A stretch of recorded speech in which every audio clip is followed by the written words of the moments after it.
The champagne glass slipped from my hand, shattering against the marble floor of the country club as every head in the reception hall turned toward me. My sister Victoria had just finished her speech about how some people never quite figure out their place in the world, her eyes locked on mine with that familiar mixture of pity and superiority. But what happened next would silence her forever, and change everything I thought I knew about respect, family, and the weight of secrets we carry. I'd love to know which corner of the globe you're watching from.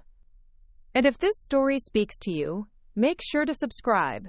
Tomorrow's video is one you absolutely can't miss. I should have known Victoria's wedding would be a battlefield. From the moment I walked into the Riverside Country Club in my simple navy dress, the nicest thing I owned, I felt the familiar sting of being the family disappointment. Victoria floated around in her $8,000 gown, surrounded by her sorority sisters and their perfectly coiffed husbands, while I stood alone by the gift table, trying to blend into the wallpaper. My name is Sarah Mitchell, and at 28, I was officially the black sheep of the Mitchell family. While Victoria had married her college sweetheart, Derek Hawthorne, heir to a chain of luxury hotels, I was still finding myself, as my mother delicately put it to anyone who asked about her younger daughter. The ceremony had been beautiful, I'll give her that. The historic country club, overlooking Lake Geneva, was decorated with white roses and crystal, everything sparkling under the afternoon sun. Victoria looked radiant as she walked down the aisle, our father beaming with pride as he handed her off to Derek, a clean-cut guy with perfect teeth and a trust fund. I sat in the back row, of course, family, but not quite family enough for the front. Mom had made sure to seat me behind the Hawthorne's business associates, just in case I somehow embarrassed them, again. The reception started smoothly enough. I found my assigned seat at table 12, strategically placed near the kitchen doors, far from the head table where Victoria and Derek sat like royalty. My table mates were mostly distant cousins I barely knew, and a few family friends who made polite conversation before turning to more interesting companions.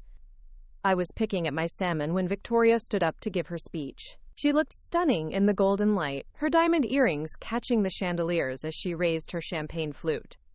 "I want to thank everyone for being here on the most important day of my life," she began, her voice carrying perfectly across the room. "Derek and I are so grateful to be surrounded by people who truly understand what it means to build something meaningful with your life." Her eyes found mine across the room, and I felt my stomach tighten.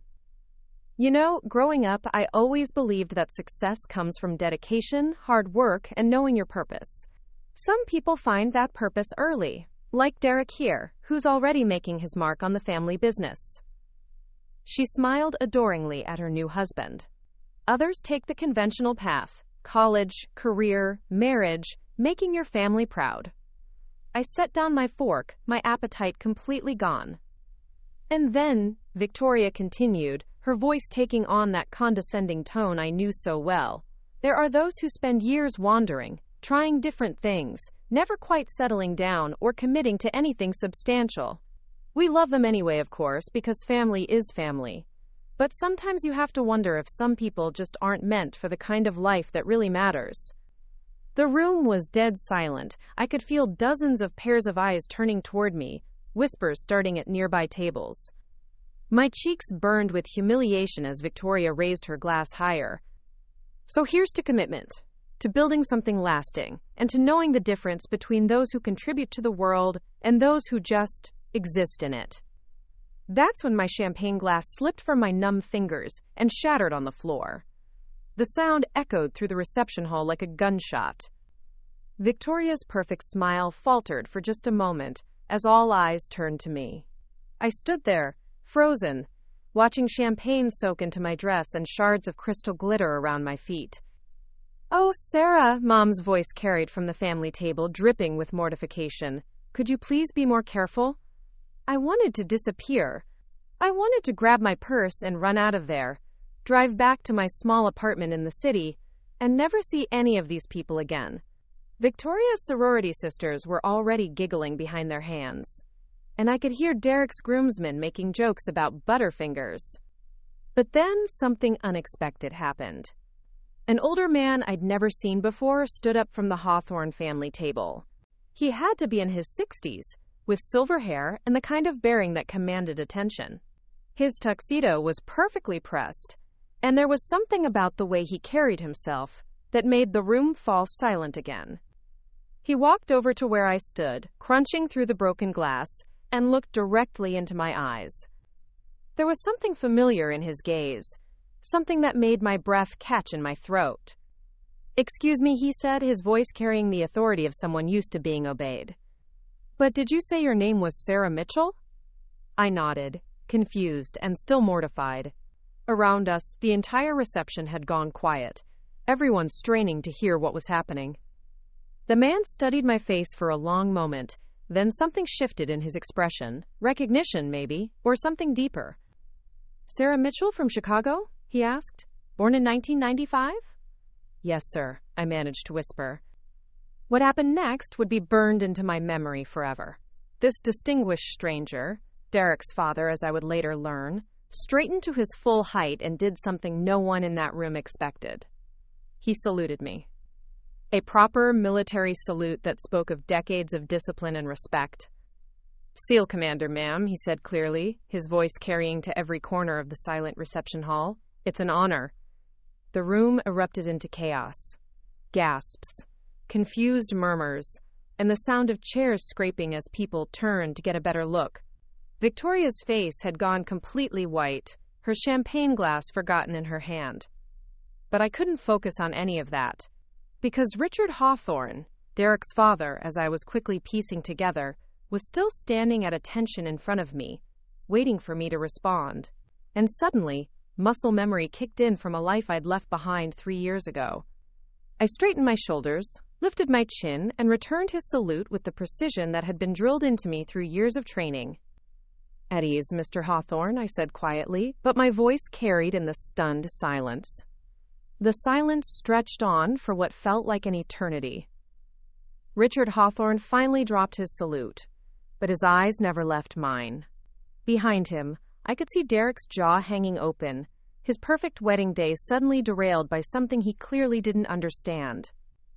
"Ladies and gentlemen," Richard announced, turning to address the room while keeping one hand respectfully behind his back in military fashion. "I'd like you all to meet Lieutenant Commander Sarah Mitchell, United States Navy SEALs, one of the finest officers I've ever had the privilege of serving alongside." The gasps that rippled through the room were audible. Someone dropped a fork. Victoria's maid of honor actually choked on her wine. "That's impossible," Victoria stammered, finding her voice. "Sarah was never in the military. She's been working odd jobs, traveling, doing nothing with her life." Richard's expression hardened as he looked at my sister. "Ma'am, I can assure you that your sister has done more for this country in 5 years than most people do in a lifetime. She led operations in Afghanistan that saved countless lives." Derek finally managed to close his mouth. "Dad, what are you talking about? How do you know Sarah?" "Operation Neptune's Shield, 2019, Richard said, his voice carrying the weight of classified memories. "Your sister-in-law was the commanding officer who pulled my reconnaissance team out of a Taliban stronghold when our extraction went sideways. She carried Petty Officer Rodriguez 2 miles through enemy territory with a bullet in her shoulder." I felt my chest tighten. Rodriguez. I hadn't thought about him in months, but suddenly I could see his face clearly. Young, barely 22, with a grin that could light up a room and a picture of his newborn daughter tucked into his helmet. "She stayed behind to cover our retreat," Richard continued, addressing the room but looking at me. "Held off an entire insurgent squad with nothing but her sidearm and a handful of grenades. When the rescue choppers finally reached her position, she was unconscious from blood loss, but she'd kept firing until the last second." My mother's face had gone completely pale. Dad was staring at me like he'd never seen me before. But it was Victoria's expression that caught my attention. Confusion, disbelief, and something that might have been fear. "Sarah?" Mom's voice was barely a whisper. "Is this true?" I looked around the room at all these people who thought they knew me, the country club crowd who'd written me off as a failure, Victoria's friends who'd spent the evening making jokes about my simple dress and lack of accomplishments, Derek's business associates who'd barely acknowledged my existence. A lot of love and effort went into bringing this story to life. If you're enjoying it, we'd be so grateful if you'd subscribe to our channel. Now back to where we left off. "Mom," I said quietly, "there's a lot you don't know about where I've been." Richard stepped closer, lowering his voice so only those nearby could hear. Commander Mitchell, I've been wondering what happened to you. After the medical discharge, you just disappeared. The whole unit was concerned. Medical discharge. The words hit me like a physical blow, bringing back memories I'd spent 3 years trying to bury. The explosion that had ended everything. The months of physical therapy. The nightmares that still woke me up sometimes, sweating and reaching for weapons that weren't there. I needed time, I said simply. Sarah, Victoria interrupted, her voice shaky. I don't understand. You never said anything about the military. You told us you were backpacking through Europe, working in hostels, finding yourself. For the first time in years, I looked directly at my sister, really looked at her. She seemed smaller somehow, less sure of herself than she had moments before, when she was giving her speech about people who don't contribute to the world. I told you what you wanted to hear, I said. It was easier than explaining why I couldn't sleep, why loud noises made me jump, why I couldn't handle being around crowds. It was easier than watching you all try to fix something that couldn't be fixed. Derek had been silent through this entire exchange, but now he stepped forward. Sarah, I had no idea. Dad never mentioned. Because it's classified, son, Richard said firmly. The operations Commander Mitchell was involved in are still sensitive. The only reason I can speak about Neptune's shield is because it was declassified last month. He turned back to me, and I saw something in his eyes that I'd almost forgotten existed.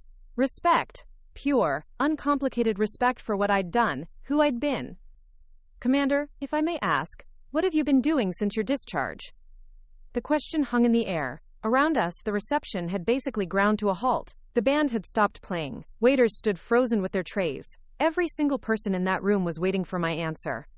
I thought about the last 3 years, the night terrors that had driven me from city to city, unable to stay in one place for more than a few months. The odd jobs Richard had mentioned, bartending, working construction, anything that paid cash and didn't require too many questions. The therapy sessions I'd finally started 6 months ago, the slow, painful process of learning how to be a civilian again. I've been healing, I said finally. Learning how to live with what I've seen and done, trying to figure out who I am when I'm not Lieutenant Commander Mitchell. And? Richard prompted gently. And I think I'm finally ready to find out. Victoria had been quiet through this exchange, but now she stepped forward, her wedding dress rustling against the floor. For a moment, she looked like the little sister who used to follow me around when we were kids, before life and expectations and family dynamics had driven us apart. Sarah, why didn't you tell us? Why didn't you tell me? The question was loaded with years of misunderstanding, of assumptions made and chances missed. I looked at my sister, my brilliant, successful, accomplished sister, who'd just spent 10 minutes telling a room full of people that I was a failure.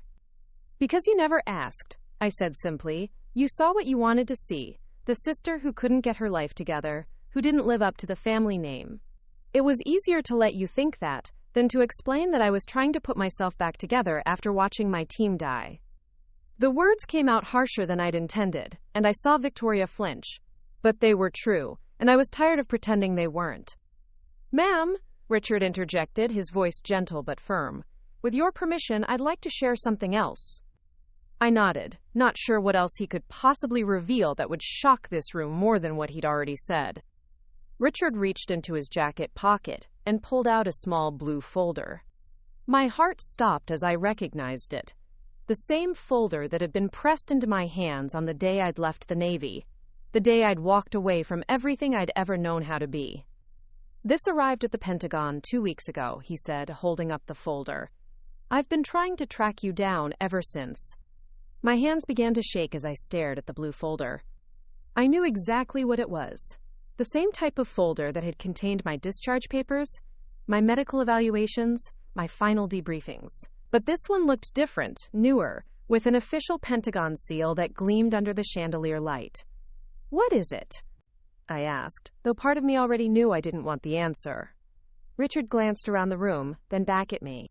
Perhaps we should discuss this privately, Commander. No, the word came out stronger than I felt. I'm tired of secrets. I'm tired of hiding. Whatever's in that folder, they can hear it too. Derek looked between his father and me, clearly lost. Dad, maybe we should. Son, Richard said firmly. "Your new sister-in-law has earned the right to handle this however she sees fit." He opened the folder carefully, and I caught a glimpse of the official letterhead before he began to read. "The President of the United States takes pleasure in presenting the Navy Cross to Lieutenant Commander Sarah Elizabeth Mitchell, United States Navy, for services as set forth in the following citation, for extraordinary heroism while serving as commanding officer, SEAL Team Echo, during combat operations in Afghanistan." The room was dead silent except for Richard's steady voice reading words I'd never thought I'd hear. Lieutenant Commander Mitchell distinguished herself by exceptionally valorous conduct during a classified hostage rescue operation. When her team encountered unexpected resistance and became pinned down by superior enemy forces, Commander Mitchell single-handedly assaulted a heavily fortified position to create an escape route for her wounded teammates and 3 captured civilians. I felt dizzy. The Navy Cross, the second highest decoration for valor in combat. I'd been nominated for it after the operation that ended my career, but I'd never heard anything back. I'd assumed it had been buried in bureaucracy, forgotten like so many other recommendations that never made it through the system. Despite sustaining multiple injuries, Richard continued, Commander Mitchell maintained her position under heavy fire for over 4 hours, allowing for the successful extraction of her entire team and the rescued hostages. Her selfless devotion to duty and uncommon valor in the face of overwhelming odds reflect great credit upon herself, and were in keeping with the highest traditions of the United States Naval Service. He closed the folder and looked directly at me. The ceremony is scheduled for next month at the Pentagon. The President himself will be presenting the award. The silence that followed was deafening. I could hear my own heartbeat, could feel 300 pairs of eyes boring into me. Somewhere in the background, I was dimly aware of Derek's grandmother asking loudly what a Navy Cross was, and someone else whispering an explanation. But all I could focus on was Victoria's face. My sister, my brilliant, accomplished, successful sister who'd spent years looking down on me, was crying. Not the pretty, controlled tears of a bride, but real, ugly sobs that shook her whole body. "Sarah," she whispered, reaching for me with trembling hands. "Oh God, Sarah. What have I done?" I looked at her, really looked at her, and for the first time in years, I didn't see the sister who'd made me feel small and worthless. I saw the girl who used to crawl into my bed during thunderstorms, who'd made me friendship bracelets every summer, who'd cried when I left for the Naval Academy because she didn't want me to go. "You didn't know," I said quietly. "But I should have." Victoria's voice broke completely. "I should have asked. I should have cared enough to find out why you were struggling, instead of just judging you." Around us, the reception had turned into something resembling a wake. Guests were whispering among themselves, some crying, others looking ashamed. The sorority sisters, who'd been giggling about my dress earlier, were notably silent. Derek cleared his throat. "Sarah, we had no idea. My father always talked about the SEALs he'd served with, but he never mentioned names. If I'd known..." "You couldn't have known," I said. "It was classified, and honestly, I wasn't ready to talk about it anyway." Richard stepped closer, his voice gentle but firm. "Commander, you've been out of contact for 3 years. Your old unit has been looking for you. There are people who've been worried." The mention of my unit hit me like a physical blow. Martinez, who'd taught me how to defuse bombs. Thompson, who'd covered my 6 through a dozen firefights. Jackson, who'd died in the same explosion that had ended my career. I started, then stopped. I wasn't sure I wanted to know. "Most of them are still active," Richard said, reading my expression. "Martinez made Chief Petty Officer last year. Thompson's running training operations in Virginia. They ask about you every time I see them at reunions." I closed my eyes, feeling tears I'd held back for 3 years, finally threatening to fall. My team. My brothers and sisters in arms, who'd probably thought I'd abandoned them, disappeared without explanation. "There's something else," Richard said softly, pulling another document from the folder. This came with the Navy Cross notification. He handed me a single sheet of paper. It was a letter, handwritten on personal stationery. "Commander Mitchell," I read aloud, my voice barely steady. "You don't know me, but my name is Maria Rodriguez. Petty Officer Carlos Rodriguez was my husband." The room spun around me. Rodriguez. The young sailor I'd carried 2 miles through enemy territory, the one with the picture of his newborn daughter tucked into his helmet. Carlos told me about you in his letters, I continued reading, my voice getting stronger. He said you were the bravest person he'd ever known, and that he trusted you with his life. He was right. Because of you, he came home to meet his daughter. Because of you, he was there for her first steps, her first words, her first day of school. I had to stop reading for a moment. In my memories, Rodriguez was still that 22-year-old kid with the infectious grin. But he'd lived, he'd gone home, he'd raised his daughter. Carlos died last year, I read on, my voice breaking. Cancer. But he lived 8 more years than he would have without you. 8 years with his family. 8 years of watching Isabella grow up. In his final days, he made me promise to find you and tell you something. That saving his life was the most important thing anyone had ever done for our family, and that he never forgot the woman who carried him home. The letter fluttered to the ground as my hands began to shake uncontrollably. 8 years. Rodriguez had lived 8 more years because I'd refused to leave him behind.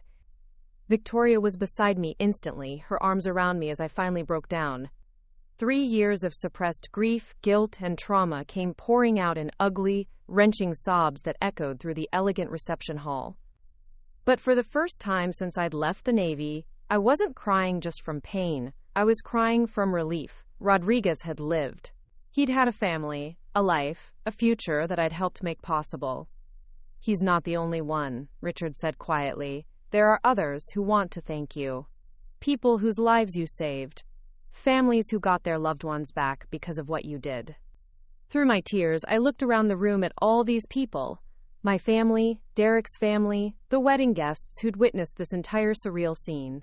They were all staring at me with a mixture of awe, respect, and something I hadn't seen in their eyes before, recognition.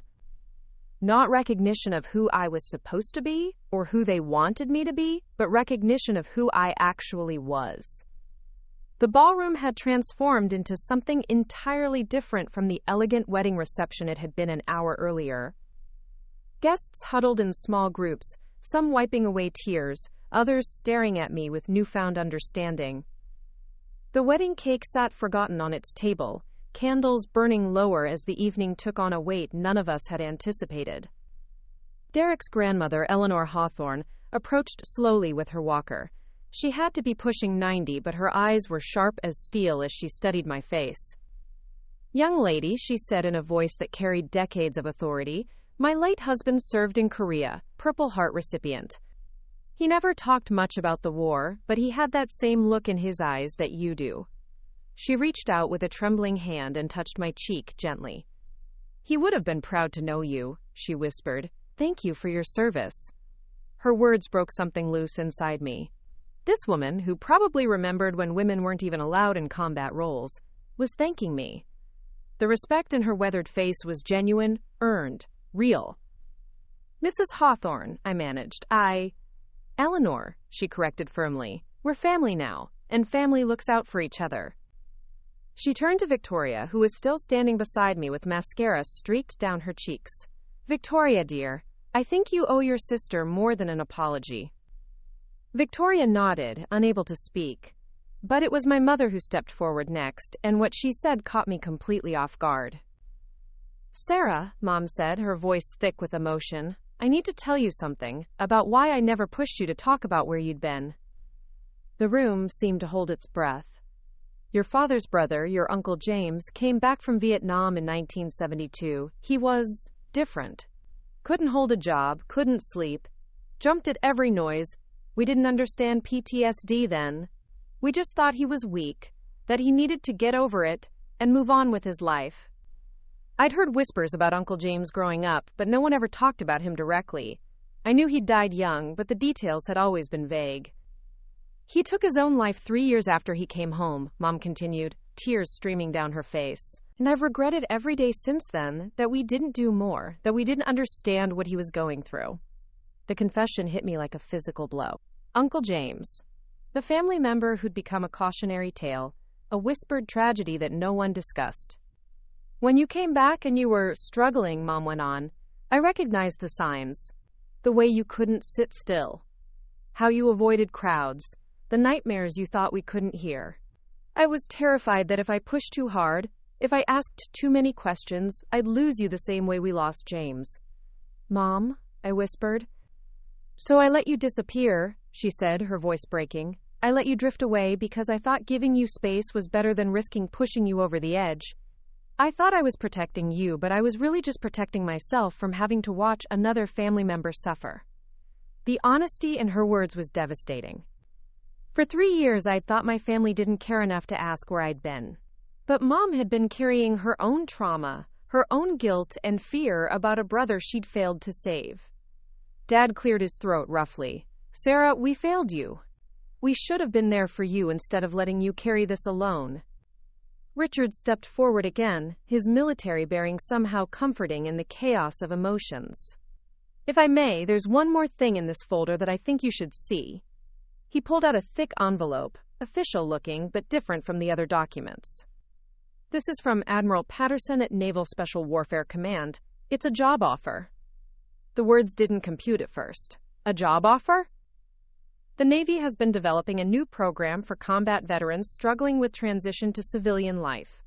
They need someone to head up the initiative, someone who understands both the military mindset and the challenges of reintegration, someone who's been through it themselves. He handed me the envelope, and I stared at it like it might explode. They want you to come back, Commander. Not to active duty, but to help other veterans who are going through what you've been through.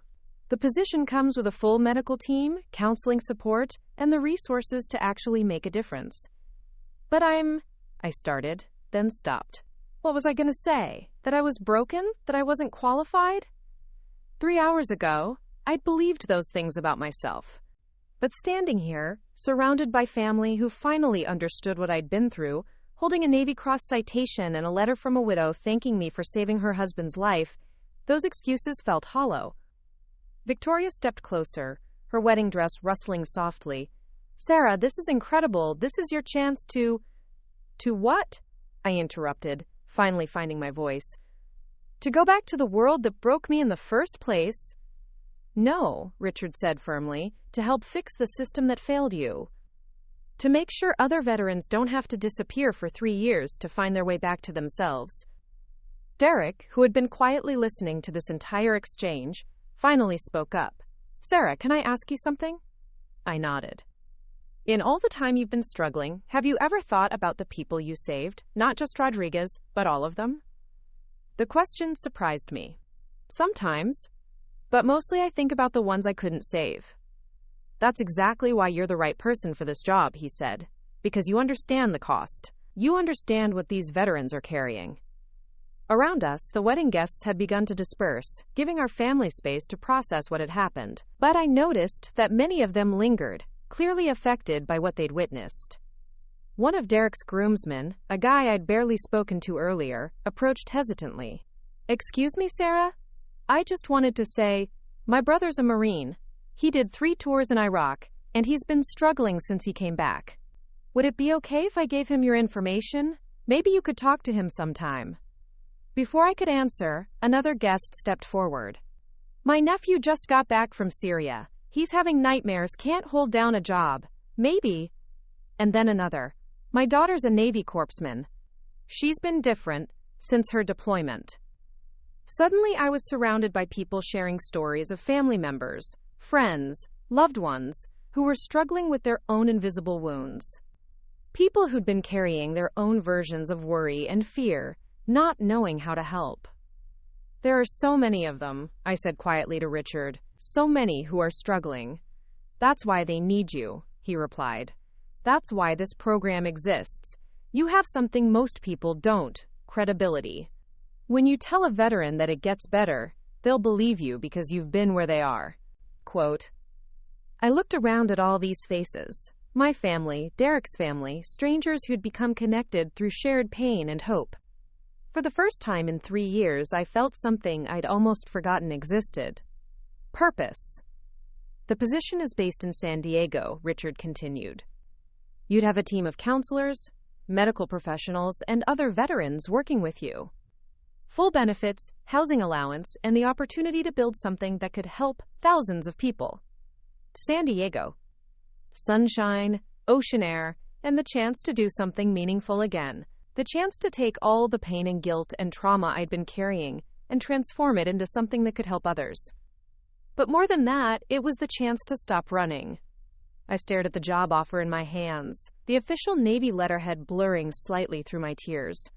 Around me, the reception hall had taken on an almost sacred quality, conversations happening in hushed tones, people sharing stories they'd probably never told before, a community forming around shared understanding.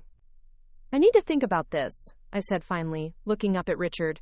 "This is a lot." "Of course," he nodded. "But Sarah, I want you to know something. Admiral Patterson specifically requested you for this position. He said, and I quote, 'We need someone who's been to hell and found their way back. We need Sarah Mitchell.'" Victoria stepped closer, her wedding dress trailing behind her like a white shadow. "Sarah, can we talk? Privately?" I looked around the room one more time, at Derek's family, who had welcomed me with unexpected warmth, at the wedding guests who were still processing what they'd witnessed, at my parents who were finally seeing me clearly for the first time in years. "Give us a few minutes," I said to Richard, who nodded and stepped away to give us space. Victoria led me out onto the country club's terrace. Lake Geneva stretched out before us, moonlight dancing on the water. The music from the reception had started up again, a soft melody drifting through the French doors. "I ruined your wedding," I said quietly. Victoria let out a laugh that was half sob, half genuine amusement. "Sarah, you saved my wedding. Do you know what kind of marriage I was about to start?" I looked at her, confused. "One built on lies," she continued. "Not lies Derek was telling, but lies I was telling myself. About what success looks like, about what really matters, about who deserves respect and admiration." Quote. She sat down on a stone bench, her dress pooling around her like sea foam. "I've spent my entire adult life trying to be perfect. Perfect grades, perfect job, perfect husband, perfect wedding. And somewhere along the way, I convinced myself that anyone who wasn't following the same path was somehow less than." "Victoria?" "No, let me finish," she said firmly. "I made a speech there about people who contribute to the world and people who just exist in it. I was talking about you, and I was so wrong it makes me sick." She looked out over the lake, tears reflecting the moonlight. "You've been saving lives while I've been planning dinner parties. You've been carrying the weight of actual life and death decisions while I've been stressed about wedding invitations. You've been a hero, and I've been..." "What? A woman who married well and thinks that makes her important?" "Your life matters too," I said gently. "Your work matters. What you've built with Derek matters." "Does it?" Victoria asked. "Because sitting in there, listening to what you've done, what you've sacrificed, I realized I don't even know who I am outside of other people's expectations. I don't know what I actually want or believe or value when it's not being measured against some arbitrary standard of success." We sat in silence for a moment, sisters who'd spent years misunderstanding each other finally seeing clearly. "I'm scared," Victoria admitted quietly. "Scared that without all the external validation, all the achievements and accolades, I'm nobody. That I've built my entire identity on being better than other people instead of being good at something that actually matters." I reached over and took her hand. "Victoria, you organized a charity drive that raised $50,000 for children's literacy last year. You mentor young women at your company. You've been Derek's rock through his father's health problems. You matter. You just matter differently than you thought." She squeezed my hand. "I want to be better. I want to be the kind of sister who would have asked where you were, who would have cared enough to find out what you were going through instead of just judging you for not fitting into my neat little categories." "You can be," I said simply, "starting now." We sat together on that bench, two sisters finally seeing each other clearly, while inside the reception continued around our empty chairs. "Are you going to take the job?" Victoria asked eventually. "I think so," I said, surprised by how certain I felt. "I think it's time to stop running." "Good," she said firmly, "and I want to help." "Help how?" Victoria smiled, and for the first time all evening, it reached her eyes. "I work in corporate communications, remember? I know how to build programs, how to secure funding, how to get media attention for important causes. If you're going to help veterans, you're going to need resources and public support. The offer caught me off guard. Victoria, you don't have to. Yes, I do, she interrupted. Not because I owe you, but because it's the right thing to do. And because I want to be part of something that actually matters, instead of just something that looks good on paper. We were interrupted by the sound of footsteps on the terrace. Derek appeared in the doorway, loosening his bow tie. Sorry to interrupt, he said, but my grandmother is asking for both of you. She says she has something important to tell you. We followed Derek back inside, where Eleanor Hawthorne was holding court at a table surrounded by family members and wedding guests. Despite her age, she commanded attention effortlessly. Ah, there you are, Eleanor said as we approached. I've been telling everyone about the Hawthorne Foundation. Derek looked confused. Grandmother, what about the foundation? Eleanor's eyes twinkled with mischief. Well, dear boy, I've just decided what our next major initiative is going to be. She turned to me, her weathered hands clasping mine with surprising strength. Sarah dear, the Hawthorne Foundation has been looking for a meaningful way to honor veterans. We've been sitting on nearly $2 million in charitable funds, waiting for the right project. I think we've found it. The number hit me like a physical blow. $2 million. Mrs. Hawthorne, Eleanor, I can't accept. You're not accepting anything, she said firmly. We're investing in something important. This veterans program you'll be running, it's going to need private funding to supplement what the government provides. Consider this our first contribution. Richard stepped forward, his face lighting up with understanding. Ma'am, with that kind of private funding, we could expand the program nationally within 5 years instead of 20. Exactly, Eleanor said with satisfaction. And I suspect we're not the only family here tonight who'd be interested in supporting this cause. She was right. Around the table, I could see other guests nodding, pulling out business cards, having quiet conversations about connections and resources. My phone buzzed in my purse. I pulled it out to find a text from a number I didn't recognize. Commander Mitchell, this is Petty Officer Martinez. Richard Hawthorne gave me your number. The whole team has been waiting 3 years to hear from you. Welcome back. Then another text from Thompson. Ma'am, heard through the grapevine that you might be coming back to help veterans. Count me in for whatever you need. And another from Jackson's widow. Sarah, it's Lisa Jackson. David always said you'd find your way back to helping people. He'd be proud. The messages kept coming, a steady stream of people from my past reaching out, offering support, sharing their own struggles and victories. Victoria read over my shoulder, her eyes widening. Sarah, look at this. Look at how many people have been waiting for you. I stared at my phone, overwhelmed by the outpouring of support from people I'd thought had forgotten about me, people I'd been too afraid to contact because I thought I'd let them down. I can't do this alone, I said quietly. You don't have to, Richard said firmly. You've got a whole team waiting for you. You've got family who finally understands. You've got resources and support and people who believe in what you're doing. He paused, his voice softening. Sarah, for 3 years you've been carrying guilt about the people you couldn't save. Maybe it's time to focus on the people you can. I looked around the room one more time, at Victoria, who was already sketching out publicity plans on a cocktail napkin, at Derek's family, who had opened their arms to a sister-in-law they barely knew, at wedding guests who had become advocates for a cause they'd never heard of an hour earlier, at my parents, who were finally free from the fear that had kept them from reaching out. And for the first time in 3 years, I could picture a future that didn't involve running from my past. Okay, I said, my voice growing stronger with each word. Let's do this. Let's build something that matters. The cheers that erupted from the table were spontaneous and genuine. Victoria threw her arms around me, careful not to step on her dress. Derek shook my hand formally, then pulled me into a hug that felt like acceptance. But it was Richard's words that stayed with me as the evening wound down. Welcome home, Commander. Your real mission is just beginning. As I stood there, surrounded by family and newfound allies, holding job offers and charitable commitments and text messages from the team I'd thought I'd lost forever, I realized something profound. Sometimes the most important battles aren't fought on foreign soil. Sometimes they're fought in hotel ballrooms and family kitchens and the quiet spaces of our own hearts, where we decide who we're going to be and what we're going to stand for. And sometimes, if we're very lucky, we get a second chance to be the person we were always meant to be.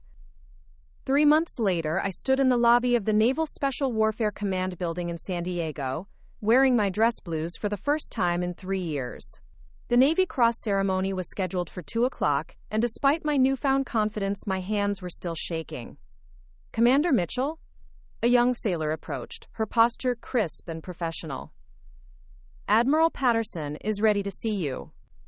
I followed her through corridors lined with photographs of naval operations, past offices buzzing with activity, to a corner suite with floor-to-ceiling windows overlooking the Pacific. Admiral Patricia Patterson stood as I entered, a woman in her 50s with silver hair and the kind of presence that commanded respect without demanding it. "Sarah," she said, extending her hand, "I've been looking forward to this meeting for months."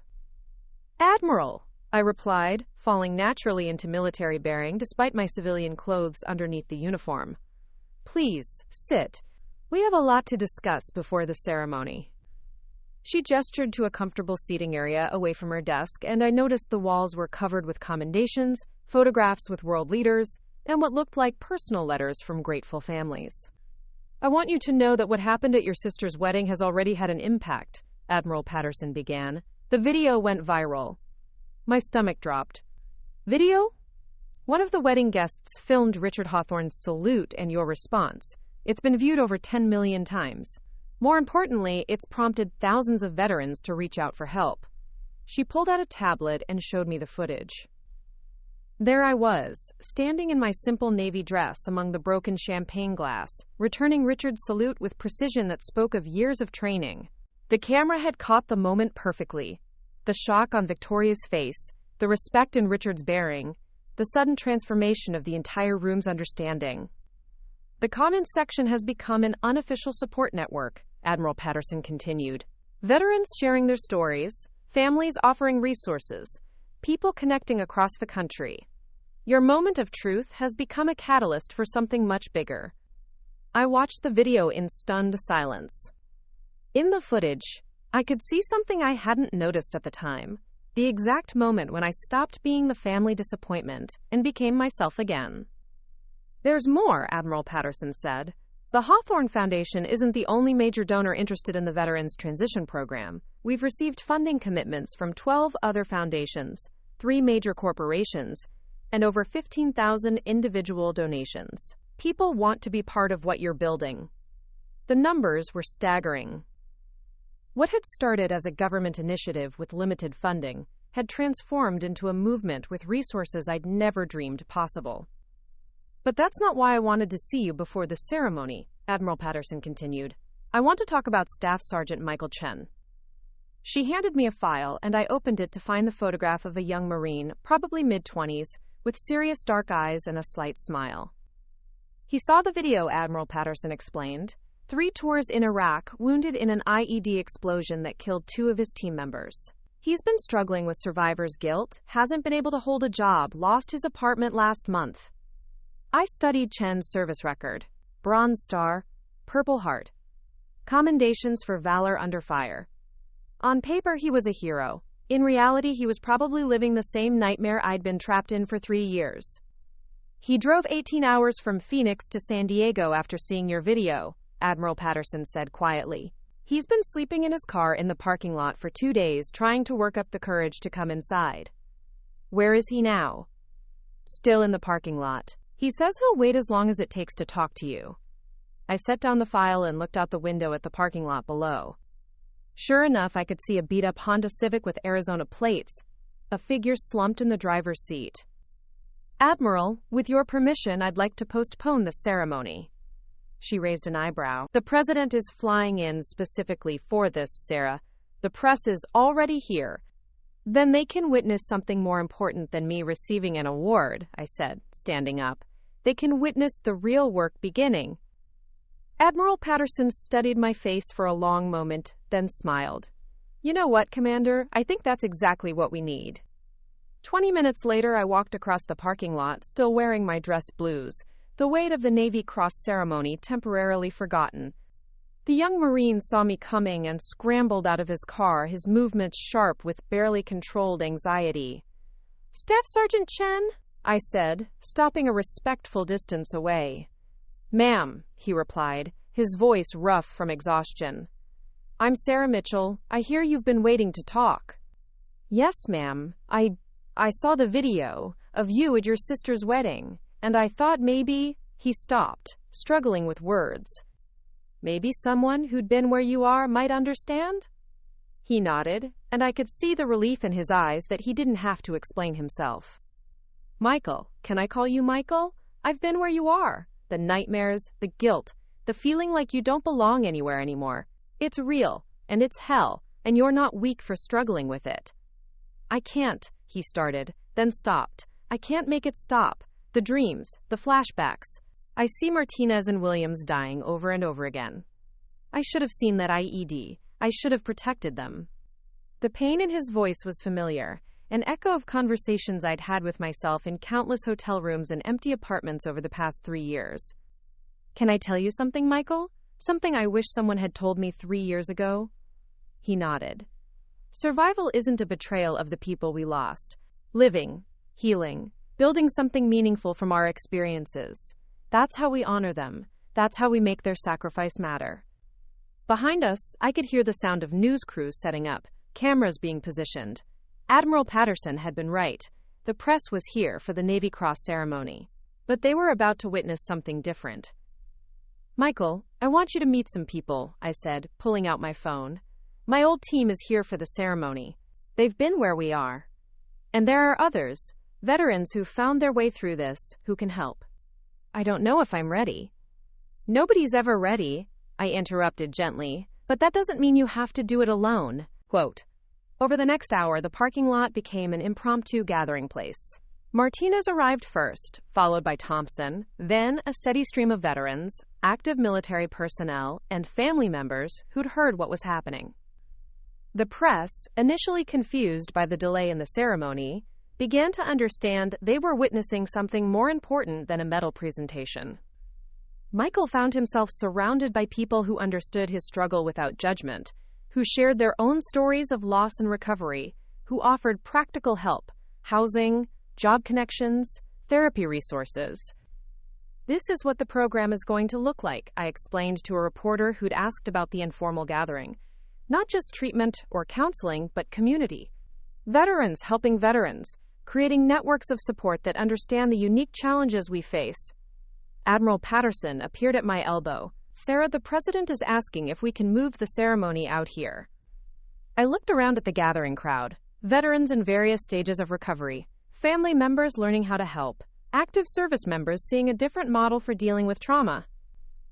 Michael was talking quietly with Martinez, both of them leaning against his car, sharing stories that probably needed to be told. "Actually," I said, "I have a different idea."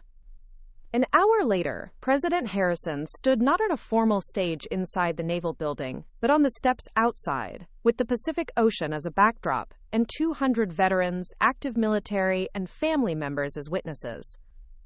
"Commander Sarah Mitchell," the president said, his voice carrying across the assembled crowd, "for extraordinary heroism in the face of enemy fire, and for continuing that heroism in your commitment to helping other veterans find their way home, it is my honor to present you with the Navy Cross." As the medal was pinned to my uniform, I looked out at the faces in the crowd. Michael was standing in the front row between Martinez and Thompson, no longer alone. Victoria was there with Derek, both of them holding cameras and taking notes for the Foundation's promotional materials.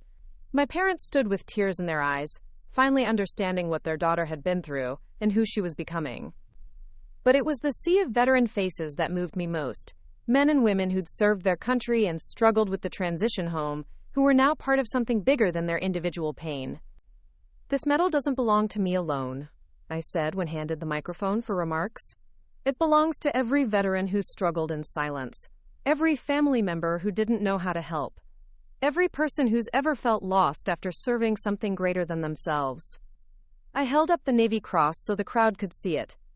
"This represents what we can accomplish when we stop fighting our battles alone, when we turn our individual struggles into collective strength, when we remember that coming home from war isn't the end of our service, It's the beginning of a different kind of mission.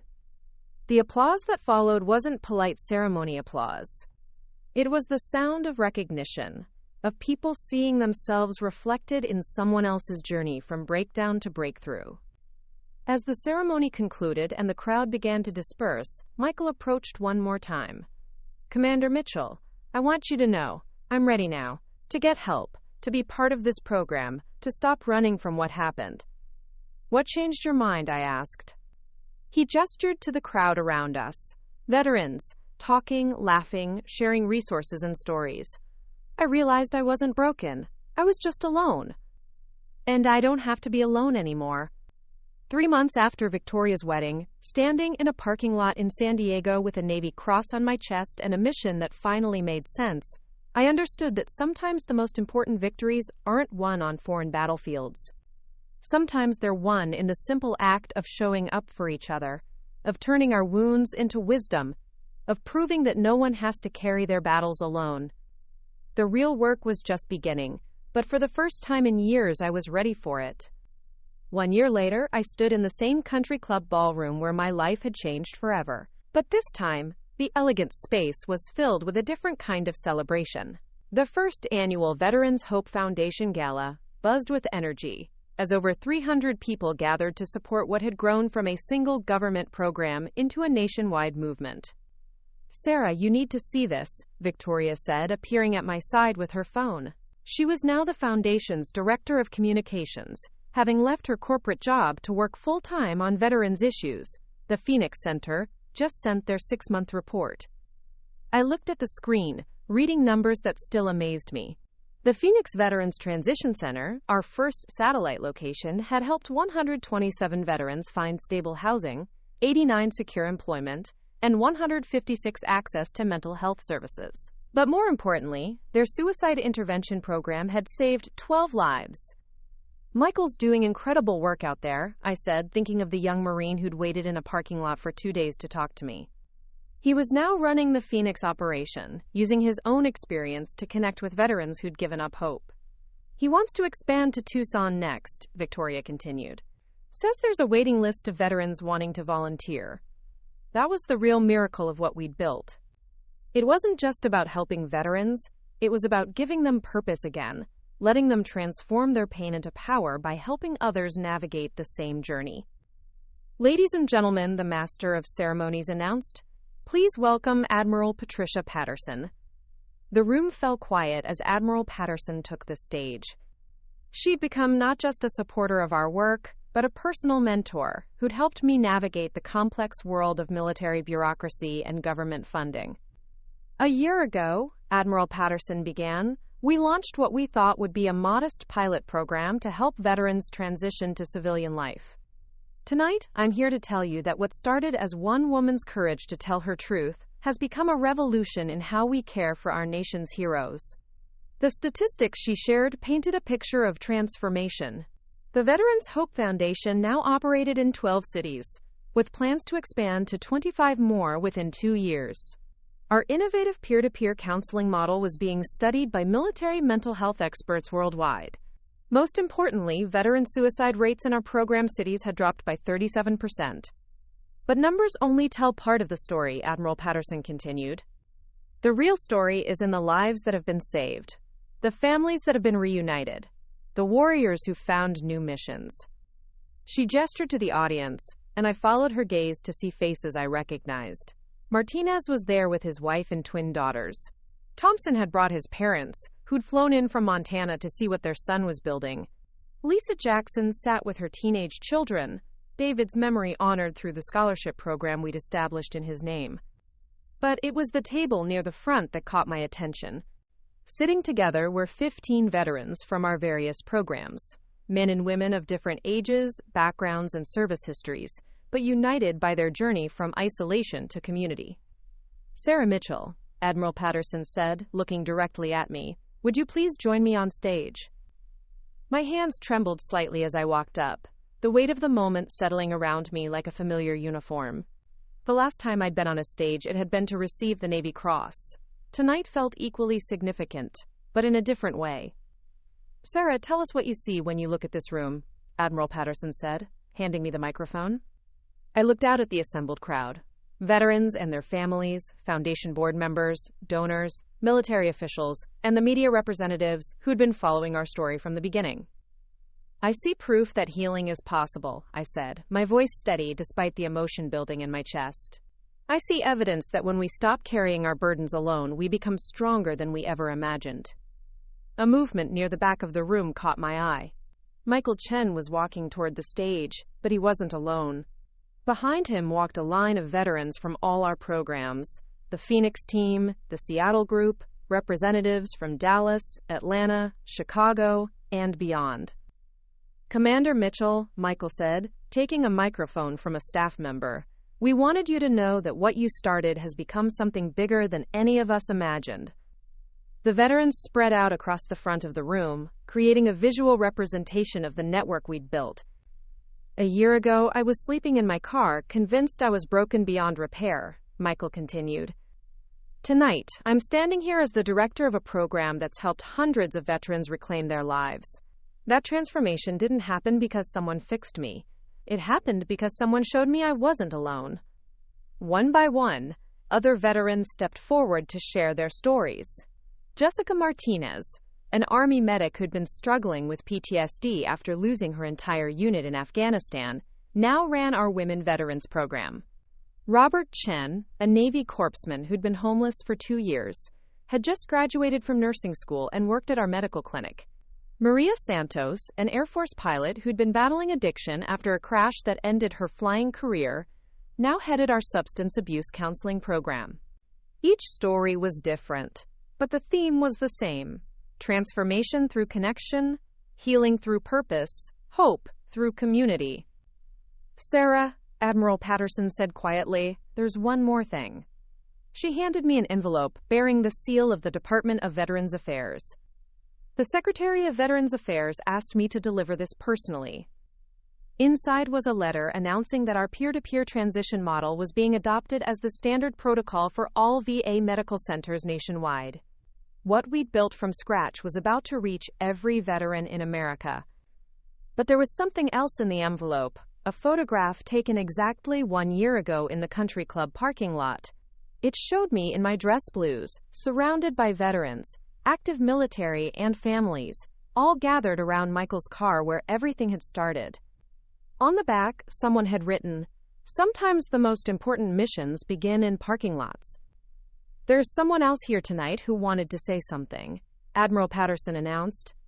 To my complete surprise, Victoria stepped onto the stage. She was wearing a simple black dress, but pinned to her lapel was a small flag pin, not decorative, but the kind worn by Gold Star families. A year ago, I thought I understood what heroism looked like, Victoria said, her voice carrying easily across the quiet room. I thought it was about perfect achievements, flawless execution, success that everyone could see and measure. She turned to look at me directly. I was wrong. Real heroism is about showing up when you're broken. It's about using your worst experiences to help others avoid the same pain. It's about transforming trauma into triumph, not by forgetting what hurt you, but by making sure it serves a purpose. The room was completely silent now. My sister taught me that the most important victories aren't the ones that get you medals or recognition. They're the ones that happen when someone else realizes they're not alone, when someone chooses to live instead of giving up, when someone discovers that their pain can become their purpose. She paused, tears evident in her voice but her words clear and strong. Sarah, you didn't just save lives on foreign battlefields.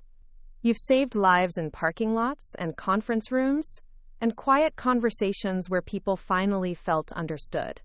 You've created something that will outlive all of us, a movement that proves no one has to fight their battles alone. Quote, as the audience rose in a standing ovation that seemed to go on forever, I looked out at the faces of people whose lives had been touched by our work.